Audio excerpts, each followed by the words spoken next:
Sumainyo ang kapayapaan. Ako ang inyong kapasiyaw. Ang inyong kasama sa inyong pagkakas.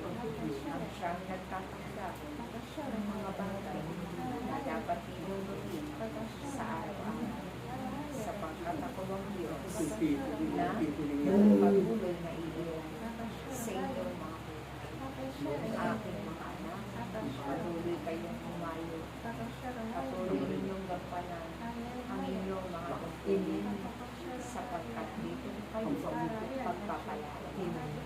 Sapagkat walang naliligo sa pagsunod sa aking kalooban. Ang lahat ay magpapalupay sapagkat akong siyaw ang kasama ninyo sa inyong paghayo sa araw-araw. Mapalad kayo sapagkat naiyahak ang paninyo ang inyong mga paa sapagkat maraming tao ang nais maglingkod sa akin. Ngunit sila'y ginugupo ng kanilang karamdaman at pangihina ng kanilang mga katawan. Naway sa inyong lahat, naway huwag niyong asamin na dumating sa inyong mga buhay na kung kailan kayo'y mahina at hindi na mailakan at mailakbang ang inyong mga paa. Ito'y asamin ninyong makapaglingkod sa akin habang kayo'y malakas. Gawin na ninyo ito sapagkat hindi nyo nababati ang pagdating ng kalinaan ng inyong pangakatawan. Kaya aking mga anak, kung nais ninyong magtanim ng kabutihan sa aking kaharian, humayo kayo at ipalaganap ang mabuting balita. Humayo kayo at pagalingin ang mga may karamdaman.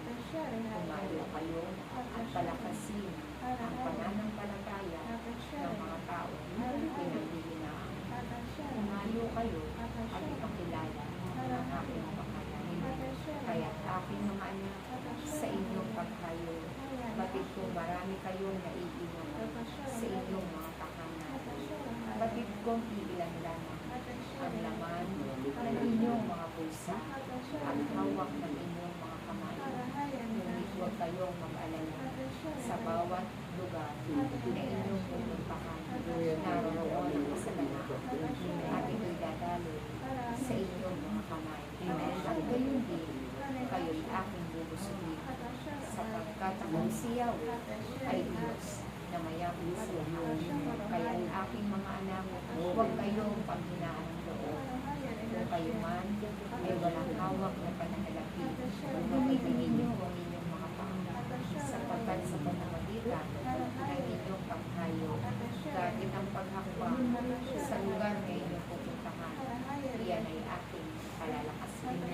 Gayon din, ang kapalit nito ay ang kagalingan ng inyong karamdaman.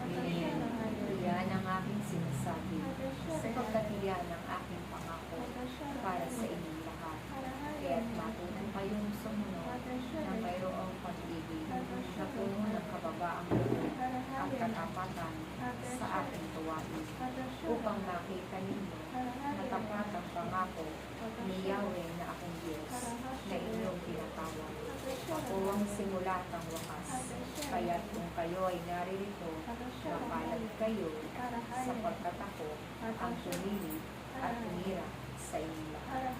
Patuloy kayong humayo, aking mga anak, at patuloy kayong magmahalang sapagkat ito ang aking utos na dapat tanggapin, na dapat taglayin ng isang lingkod na patuloy na sumusunod sa aking kalooban. Magmahalan kayo. Ako ay kasama ninyo habang kayo ay naririto. Iniligtas ko kayo sa aking mga anak at hindi ko kayo para kaya. Maraming salamat. Praise Yahweh.